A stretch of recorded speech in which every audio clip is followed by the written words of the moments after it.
Halo teman-teman, selamat datang kembali di seri kuliah Filsafat Ilmu dan Epistemologi. Sebelumnya kemarin kita sudah membahas Descartes ya, dan gagasan dia cogito ergo sum. Nah kali ini kita akan beralih ke sosok yang justru menolak pendekatan rasionalisme ala Descartes dan lebih memilih jalan yang berbeda. Dia bernama John Locke.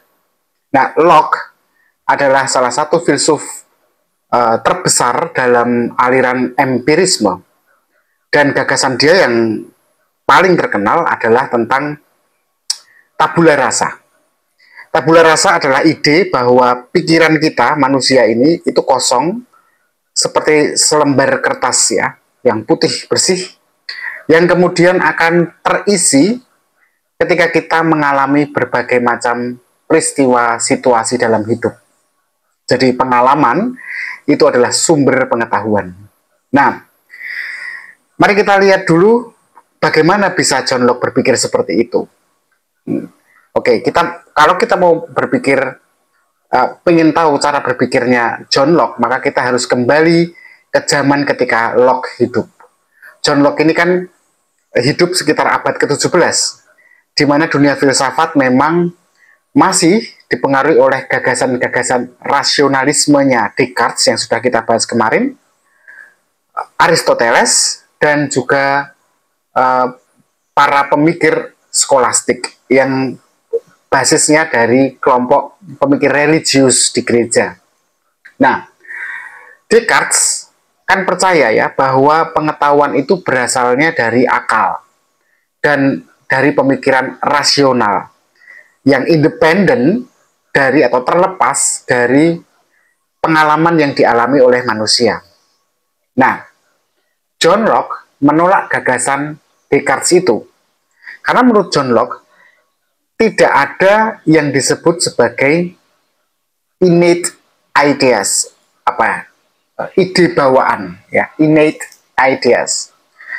Jadi semua hal yang kita ketahui itu, semua konsep yang ada di kepala kita itu datangnya itu dari pengalaman, tidak sudah terberikan sejak sebelum kita lahir, tidak. Nah, inilah yang kemudian berkembang pemikiran John Locke itu sebagai empirisme, satu jenis keyakinan filosofis bahwa pengalamanlah yang menjadi sumber utama pengetahuan kita. Nah, John Locke itu membandingkan pikiran manusia atau menganalogikan pikiran manusia itu seperti tabula rasa. Tabula rasa itu istilah Latin ya.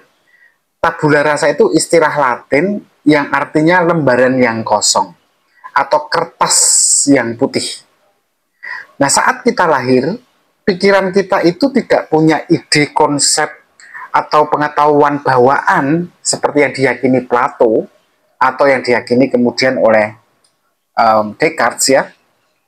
Tidak ada gagasan di dalam otak kita bawaan dari atau anugerah dari Tuhan gitu ya, atau moralitas yang sudah muncul tersimpan dalam diri kita, atau semacam matematika yang tersimpan dalam jiwa kita seperti yang diyakini Descartes ya. Semua yang kita tahu itu datangnya hanya dari dua sumber, yaitu sensasi dan refleksi. Sensasi itu pengalaman kita ketika kita bersentuhan dengan dunia luar, seperti ketika kita melihat, mendengar, menyentuh, atau mencium, atau meraba, merasakan sesuatu. Nah, dari sensasi itu, lalu kemudian kita refleksikan. Refleksi itu sendiri adalah pemikiran internal dalam diri kita yang muncul setelah kita mengalami sesuatu, setelah kita mengalami sensasi. Dan disitulah kita menganalisis sensasi kita sendiri, dan itu yang disebut sebagai refleksi. Jadi, sumber utama pengetahuan, saya ulangi lagi, adalah sensasi pertama kali, lalu kemudian refleksi. Nah, dari situlah John Locke ini kemudian menjelaskan bagaimana kita membangun konsep yang lebih kompleks. Misalnya,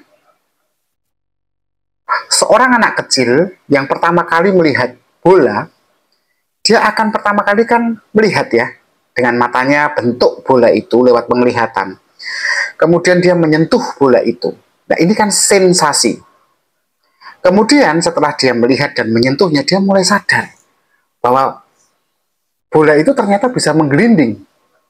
Lalu bisa juga dilempar, lalu memantul. Nah, itulah refleksi. Kombinasi pengalaman di mana ada sensasi dan refleksi ini, inilah yang kemudian memunculkan konsep dalam kepala anak tentang bola. Jadi bukan anak itu sudah tahu bola sebelum dia lahir, lalu kemudian dia mengingat kembali konsep itu seperti kata anamnesisnya Plato, tidak seperti itu. Tapi justru dia tahu bola ketika dia sudah mengalaminya. Nah, gagasan Locke ini memang sangat berpengaruh dalam perkembangan ilmu pengetahuan selanjutnya. Karena dia menolak doktrin bahwa manusia itu dilahirkan dengan pengetahuan atau innate, ya, pengetahuan bawaan atau ide tertentu yang sudah ada dalam dirinya.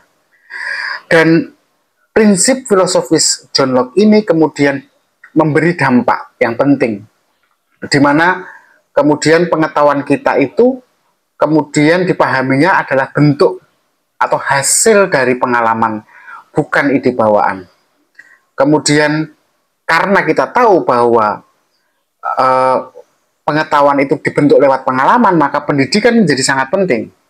Jika semua pengetahuan dari pengalaman kan, maka lingkungan dan pendidikan itulah yang nanti akan memainkan peran besar dalam membentuk pengetahuan seseorang. Dan dampak lainnya dalam bidang filsafat ya jelas, empirisme yang dibangun oleh John Locke ini kemudian membuka semacam jalan gitu ya bagi ilmuwan seperti Newton untuk membangun metode ilmiah berdasarkan apa? Observasinya, ya, pengamatannya, eksperimennya, bukan hanya spekulasi-spekulasi tanpa percobaan sama sekali, bukan hanya hasil dari proses berpikir yang rasional belaka. Nah, maka kalau kita ingin membedakan secara sistematik antara John Locke dan Descartes, maka sederhananya kalau Descartes itu meyakini pengetahuan berasal dari akal atau ide bawaan, kalau John Locke itu berasalnya dari pengalaman, ya. Kalau René Descartes itu yakin bahwa pikiran kita itu sudah punya ide tertentu yang kita punya sebelum kita lahir. Kalau John Locke tidak, pikiran manusia itu ya kertas kosong waktu dia dilahirkan. Menjadi ada pengetahuan itu karena pengalaman. Kemudian kebenaran kalau menurut René Descartes itu bisa ditemukan hanya lewat berpikir tanpa mengalami. Kalau John Locke tidak. John Locke itu kebenaran itu, pengetahuan itu memang harus dialami dan kebenarannya harus diuji lewat eksperimen atau pengalaman. Maka nanti akan ada perbedaan dalam konsep mengenai Tuhan ya antara Descartes dan John Locke ya. Kalau René Descartes itu melihat bahwa konsep Tuhan itu sudah ada dalam akal manusia. Kalau John Locke enggak.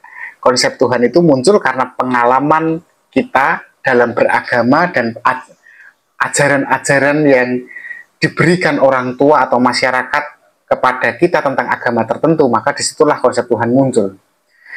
Nah, dua aliran antara René Descartes yang rasionalisme dan John Locke dengan empirismenya ini membangun perdebatan yang besar dalam sejarah filsafat, dan itu berlangsung selama beratus tahun ya, berabad-abad.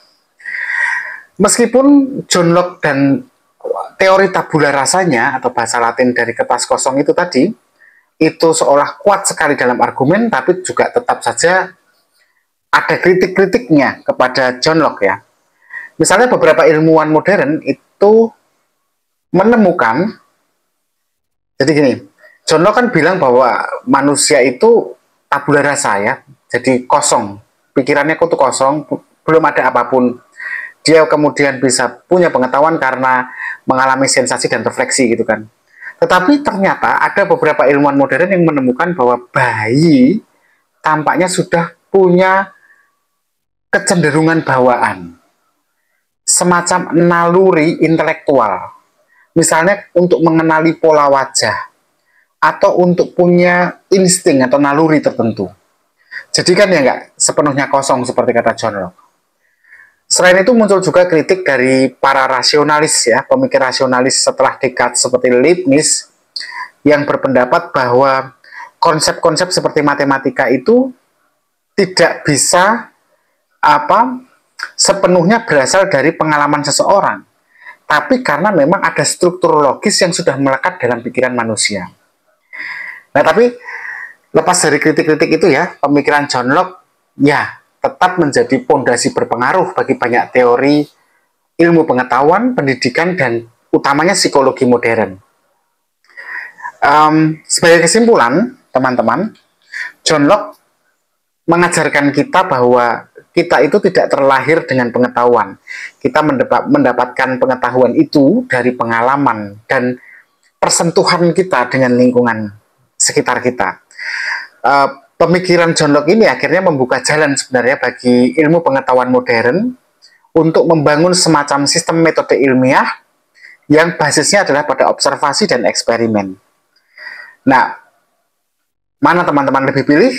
Rasionalisme atau empirisme? Ya, tuliskan di kolom komentarnya. Terima kasih kita sudah belajar bersama hari ini. Kita ketemu lagi besok. Tetap berpikir kritis.